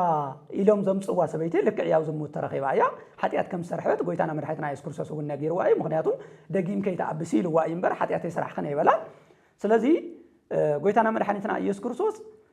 ንዛ ሰበይቲ እዚኣ ዝፈርደሉ ዋና ምክንያት ነይርዎ ምክንያቱ ዝሙት ተረኺባ እያ ኦሪት ደሞ ዝሙት ዝፈፀመ ይሙት እያ ትብል ስለዚ ፍርዲ ሙት ይብል ኣሎ ብዛሰዓት እዚ ዛ ሰበይቲ እዚኣ ክትመውተላ እዩ ዝብል ዘለዎ ፍርዲ እግዚኣብሔር ምክንያቱ ዝሙት ዝፈፀመ ክመውት ኣለዎ ዝብል ፍርዲ በዓሉ ስለ ዝሃበ ሕጊ በዓሉ ስለ ዘቐመጠ በቲ ሓደ ወገን ደሞ ፍቅሪ እግዚኣብሔር ደሞ እዛ ሰበይቲ እዚኣ ክትመውት የብላን ኢሉ ይምጉት ኣሎ ስለዚ ክልቲኦም ኣለዉ ሕጊ ይሙት ይብል ኣሎ ፍቅሪ እግዚኣብሔር ደሞ ክድሕን ኣለዋ ይብል ኣሎ ስለዚ ጎይታና መድሓኒትና ኢየሱስ ክርስቶስ እዚኦም ክልቲኦም ፍርድን ፍቅርን ኣራኺቡ ኣስማዕሚዑ ዝተርጎመሉ ብህይወቱ ዝተርጎመሉ ኣብ ናይ መስቀል ስሩሑ እዩ ማለት እዩ ዝብል ዘለኹ መንገዲ ካልእ ድዩ ዘየለ ኮይኑ ዝብል ነገር ንምምላስ እየ ዝናገር ዘለኹ ማለት እዩ ስለዚ ፍቅርን ፍርድን ክልቲኦም ሕጊ እውን ዝተፈፀመሉ ሚት ካሚት ምክንያቱ ኣብ ሮሜ ምዕራፍ 10 ቁጥሪ 4 ክነንብብ ከለና ጎይታና መድሓኒትና ኢየሱስ ክርስቶስ ናይ ሕጊ ፍጻሜ ኢሉ ገሊፅዎ እዩ መንፈስ ቅዱስ ሕጊ ብሙሉእ ዝተፈፀመሉ ስለዚ ብሕጊ ምክንያት ሞይትና ስለ ዝነበርና ኣብ ትሕቲ እስራት ስለ ዝነበርና ያው መዓልቱ ስለ ዘይኮነ እምበር ኣብቲ ዝበልዕናሉ መዓልቲ እውን ሲኦል ወሪድና ስለ ዝነበርና ኖይና እኮ ኣብቲ ናይ ሉቃስ መርገፍሲ ወሆር ከውሰ ሲኦል ዋውፃይ ከነ ምእረ ዳግመ ወፀገው ከነ ምእረ ዳግመ ግእዛነ ንኻልኣይ ግዜትስ ነፃነት ይብቃና ካብቲ ሲኦል እውን ኣውፂኻና እናበልና ንዝምር ናይ ዓወት መዝሙር ንዝምር እኮ ኩላትና ብኣዳም ምክንያት ሞይትና ሲኦል ኣቲና ስለ ዝነበርና ኢና ስለዚ ካብ ሲኦል ንወፀሉ መንገዲ ካብዚ ፍርዲ ናይ ሕጊ እግዚኣብሔር ቅዱስ እዩ ምክንያቱ ቅዱስ ዝኾነ ሕጊ ፈሪድና ስለ ዝነበረ እቲ ፍትሓዊ ዝኾነ ሕጊ እግዚኣብሔር ፈሪድና ስለ ዝነበረ ኣብ ትሕቲ ሕጊ ስለ ዝነበርና ሮሜ መልእኽትን ገላትያ ክነንብብ ከለና እዚኡ ኢና ንረክብ ኣብ ትሕቲ ሕጊ ውሽጢ ነርና ምክንያቱ ብሕጊ ተፈሪድና ነርና ማለት እዩ ኣብ ዮሃንስ ምዕራፍ 5 እውን ሓደ ሓሳብ ኣሎ ከም እነስታውሶ ኣብ ዮሃንስ ምዕራፍ 5 ካብ ቁጥሪ 1 እስካብ 10 ክነንብብ ከለና እስካብ 7 ብፍላይ ክነንብብ ከለና ዮሃንስ ወንጌላዊ ኣብቲ የማነ እግዚአብሔር ዝተቐመጠ ብደገን ብውሽጥን ዝተጻሕፈት ብሸውዓተ ማሕተም ዝተሓተመት መጽሓፍ ይርእሞ ነቲ ኣብ መንግስተ ሰማያት ዘጉብንዮን ዘመላኽቶን ዝነበረ መልአኽ እዛ መጽሓፍ እዚኣ ኣብ ሰማይን ኣብ ምድርን ኣብ ትሕቲ ምድርን ክፈትሓ ዘይኽእል ኣካል ስለ ዝተሰኣነ ዮሃንስ ኣምሪሩ ከም ዝበኸየሞ ነቲ እቲ መልአኽ ኣይዞኻ እቲ ናይ ይሁዳ ኣንበሳ ነዛ መጽሓፍ እዚኣ ክቐልዓ ክፈትሓ ስዒሮ ኣሎ ኢሉ ከም ዝተናገሮ እዛ ብሸውዓተ ማሕተም ዝተሓተመት ንሕና ኣይትብልዕዎ ተባሂልና ኣብ ዝበላዕናሉ ግዜ ናይ ሞት ፍርዲ ተፈሪድና እዚ ሞት ናይ ሞት ፍርዲ እዚ ከልዕሎ ዝኽእል ጎይታና መድሓኒትና ኢየሱስ ክርስቶስ ጥራሕ ከም ዝኾነ ዝተናገረሉ ትርጉም ኢና እንረክብ ማለት እዩ ስለዚ ፍርዲ እውን ክፍፀም ክኽእል ኣለዎ ፍቅሪ እውን ክፍፀም ክኽእል ኣለዎ ስለዚህ ናይ መስቀል ስራሕቱ ናይ ዕለታ ዓርቢ ስራሕቱ ናይ ጎይታና ናይ መድሓኒትና ኢየሱስ ክርስቶስ ፍቅርን ፍትሕን ክልቲኦም ዝተራኸቡሉን ዝተዓረቁሉን እዩ ስለዚህ ነታ ሰበይቲ ከምዚ ኢልዋ ኣነ መስቀል ተሰቂለ ነቲ ሕጊ ነቲ ንስኺ ክትሞትዮ ዝነበርኪ ይሙት ዝብል ፍርዲ ክፍጽመልክ እየ ግን ድሕሪ ሂዚ ሳልሳይ ዕዱል ዝበሃል ነገር ስለዘየለ ደጊም ከይተኣብስ ኢልዋ ማለት ስለዚህ ፍርዲ ሙት እዩ ዝብላ ነይሩ ንሱ ደሞ አይ እቲ ፍርዲ እውን ኣነ ፈጺመ ኣነ ሞይተ ናትኩም ሞት ሞሲደ እቲ በዚ ደሞ ብፍቅረይ ካብ ፍቅረይ ዝተልዓለ ደሞ እዚ ብምግባር ከድሕነከ እየን ክብል እቲ ፍቅርን እቲ ፍትሕን ክልቲኡ ዝተራኸበሉን ዝተፈጸመሉን እዩ ስለዚህ ንዩ ጎይታና መድሓኒትና ኢየሱስ ክርስቶስ ናይ ሕጊ ፍጻሜን ናይ ፍቅሪ ፍጻሜን ንብሎ ኣብ ሮሜ ናይ ሕጊ ፍጻሜ ምዃኑ ተገሊጹ እዩ ከምኡውን ናይ ፍቅሪ ፍጻሜ ምዃኑ ምዕራፍ 14 ተገሊጹ እዩ ስለዚህ ናይ መስቀል ስራሕ ሕግን ፍቅሪ እግዚአብሔርን ደሚቆም ዝተራእዩሉን ዝተፈጽሙሉን ምዃኑ እዩ እቲ ሳልሳይ ንምንታይ እዩ እዚ ካልእ መንገዲ ድዚ ያለ ኮይኑ ንዝብል ሕቶ ጎይታና መድሓኒትና ኢየሱስ ክርስቶስ ባዕሉ ብቀጥታ ዝሃቦ መልሲ እውን ቀጥታ መልሲ እዩ ኣብ ዮሐንስ ወንጌል ምዕራፍ 12 ከምዚ ይብል ዮሐንስ ወንጌል ምዕራፍ 12 ቁጥሪ 24 ስፍሕ ዝበለ እዩ ካብ ቁጥሪ 20 ጀሚርና ክነንብቦ ንኽእል ኢና ንሕና ግን ኣነ ታዝደለኽዋ በዋናነት ቁጥሪ 24 ዘላ እያ ዮሐንስ ወንጌል ምዕራፍ 12 ቁጥሪ 24 ዘላ ማለት እዩ ከምዚ ይብል ጎይታና መድሓኒትና ኢየሱስ ክርስቶስ ስለ ኣብ ሞት ክሞተሉ ዝኸኣለ ምኽንያት ናይ መስቀል ሞት ዘደየሉ ምኽንያት ፍረስርናይ ኣብ ምድሪ ወዲቓ እንተ ዘይሞተት በይና እያ እትነብር እንተ ሞይታ ግና ብዙሕ ፍረ ከም እተፍሪ ብሓቂ እብለኩም ኣለኹ ይብል ስለ ቃሉ እግዚአብሔር ኣምላኽና ዝተመስገነ ይኹን እዚኣ ብጣዕሚ ወሳናት እያ ነዛ ሕቶ እዚኣ እንታይ ዝብል ጎይታና መድሓኒትና ኢየሱስ ክርስቶስ ፍረስርናይ ኣብ ምድሪ ወዲቓ እንተ ዘይሞተት በይና እያ እትነብር እንተ ሞይታ ግና ብዙሕ ፍረ ከም እተፍሪ ብሓቂ እብለኩም ኣለኹ ጎይታና መድሓኒትና ኢየሱስ ክርስቶስ ኩሉ ግዜ ብሓቂ እንድሕር ኢሉ እቲ ዝብሎ ዘሎ ነገር ብምሉኡ ብጣዕሚ ወሳናይ ከምዚ ሓደ ግዜ ንሕና ወሳናይ ዝኾነ ነገር ንምንጋርስ እዙይ ቀይሕ መብራህቲ እዩ ወይም ደሞ ብጣዕሚ ወሳናይ እዩ ኢልና ኣዝዩ ብዝብል እንገልጾና ጎይታና መድሓኒትና ኢየሱስ ክርስቶስ ደሞ ብጣዕሚ ወሳናይ ዝኾነ ነገር ኩሎም ወሰንቲ ድዮም እቶም ዝተናገሮም ቃላት ግን ደሞ ብጣዕሚ ወሳናይ ዝኾነ ክሕለፍ ዘይግብኦን ብደንብ ድሚጽና ብህይወት ክንነብረሉን ዝግባእ ነገር ክንርድኦ ዝግበአና ነገር ክናገር ከሎ ኩሉ ግዜ ብሓቂ እዩ ዝብለኩም እዩ ዝብል ካብቶም ብሓቂ ብለኩም ኣለኹ ዝበለሎም ሓደ ፍረስርናይ እንተ ዘይሞይታ በይና እያ ትተርፍ እንተ ሞይታ ግና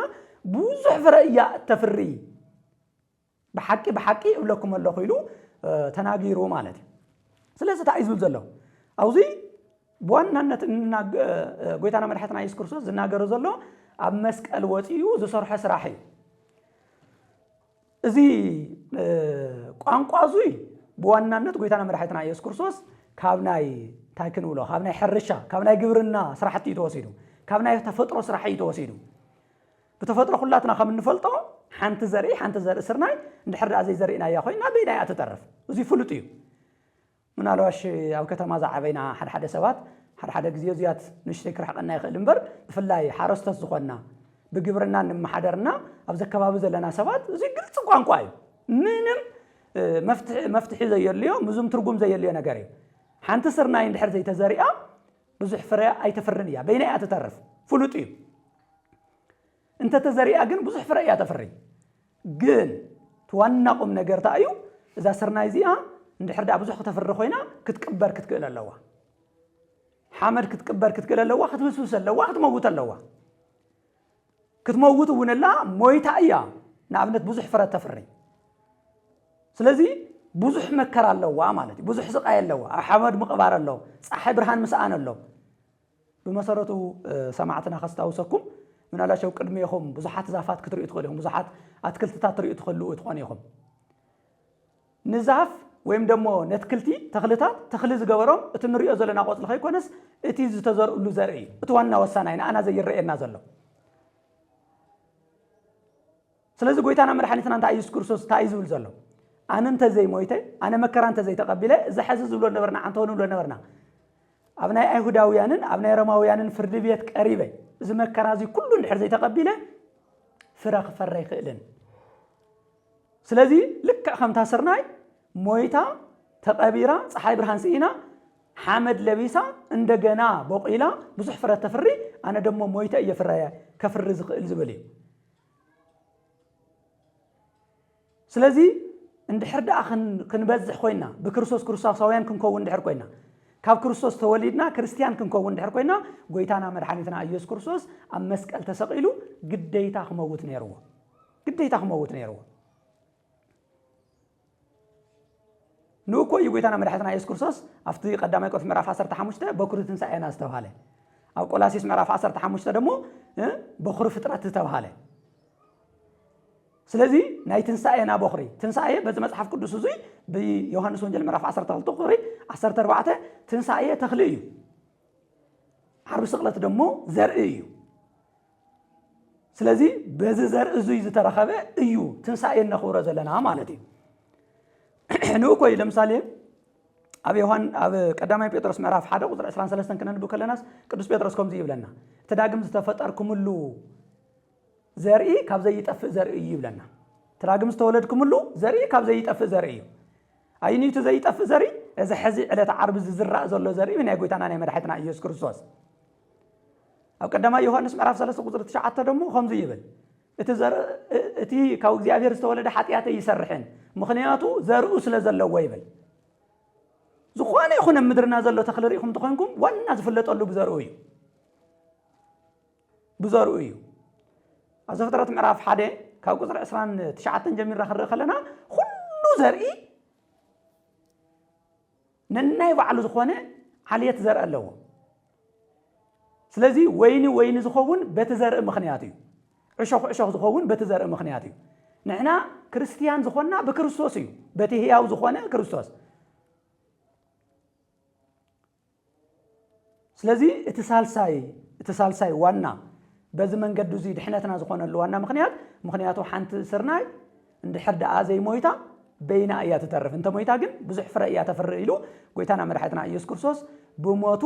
ብዙሕ ፍረ ከም ዘፍሪ እስኪ ሕሰብዎ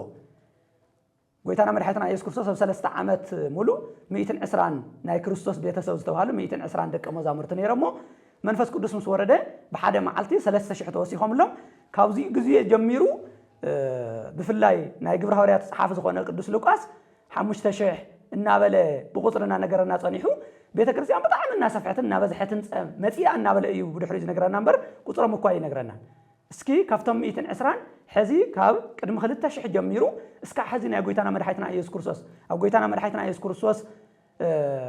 መንግስቲ ዝተሓቆፉን ብጎይታና መድሓኒትና ኢየሱስ ክርስቶስ ዝኣመኑን ደቁ ክንደይ ይኾኑ እስኪ ንቁፀሮም ክንደይ ዘርአፍሩ እዩ እዚ ናይ መስቀል ፍርያት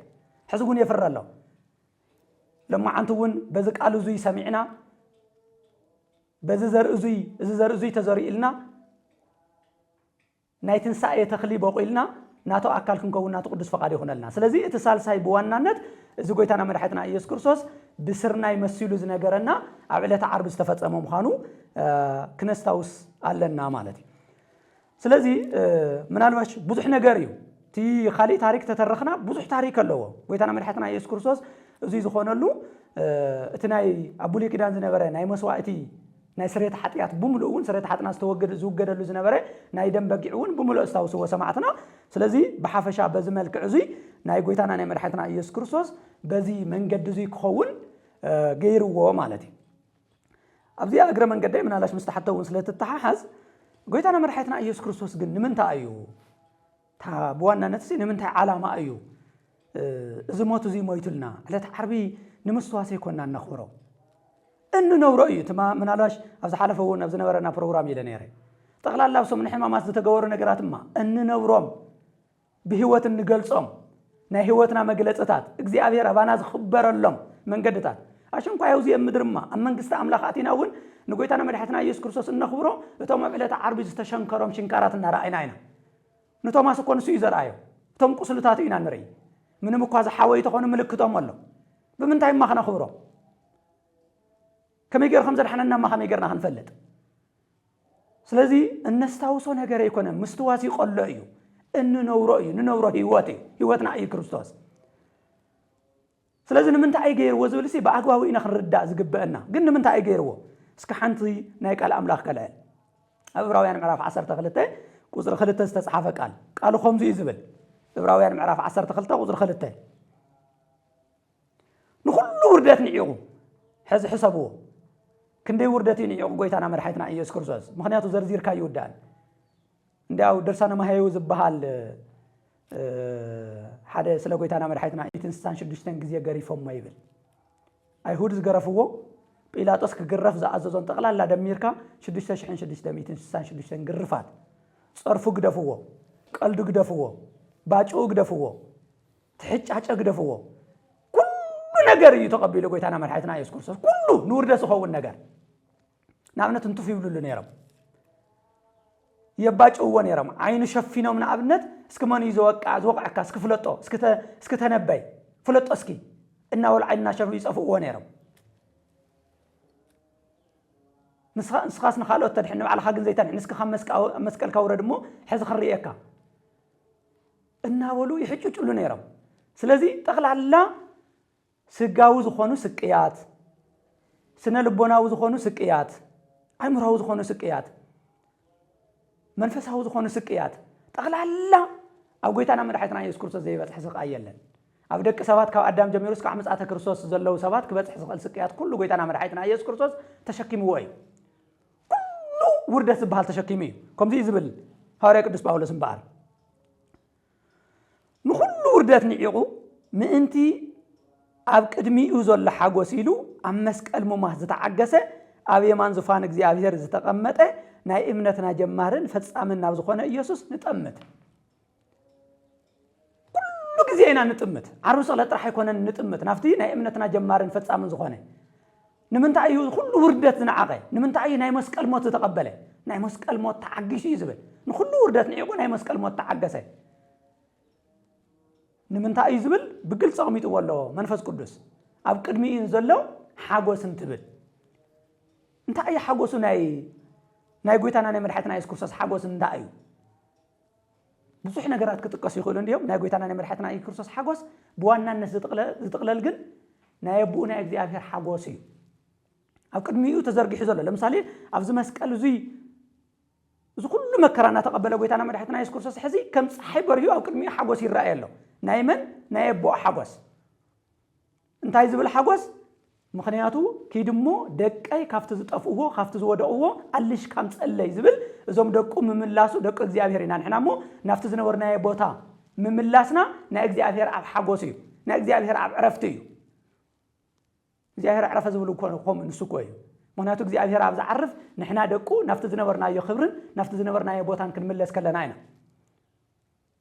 እዚ እዩ ከተብ ሉቃስ ወንጌል ምዕራፍ 15 ዘሎ ታሪክ ዝነገረና ተሳውስዎ ኢኹም እቲ ቆልዓ ካብ እንዳቦ ጠፊኡ ዝኸደ مقالني زلين زقبأن نبرتي زقبأن هفتها بنمو أنا مسخ نبري كل نيلو وطي خيرو نحنا إنا كلاتنا وطينا خيرنا كافن داك زيابير كافن دابونا ده حركيدو زناورا جنزب بوملو أباخينو ياو مس حسما قاتي ترف مبلع حسما زوال مبلع جميرو جنك زيابير مسجن هذا معلت تزيلوه أبن دابو خندي هفت خمسة لو نعود راح يكونن نتوم أبن دابو إذا صار حسر راح تنيتات زترف هفت جنات كم زلوا ترديو هذا معلت نابلبو تملسي يزبل لوكاس ونجل معرف حسر تحمش ده نابلبو مستملسه جوعزنا أبن دابو جميرو ياو بلبو قا نسو تزملس زلوا تطفي إذا نبرز زملس زلوا بلبو حساو أي تناسس كم تم صار راح تنيتات غيره خم حدا خواصر يزبل غيره إذا حسب نيرو بتبو عجلالس أجن بتبو أجن هذا لوكاس ونجل معرف عصرت حمش سلاسان كل تكرر خلنا خلت نجاري نجيروه ودي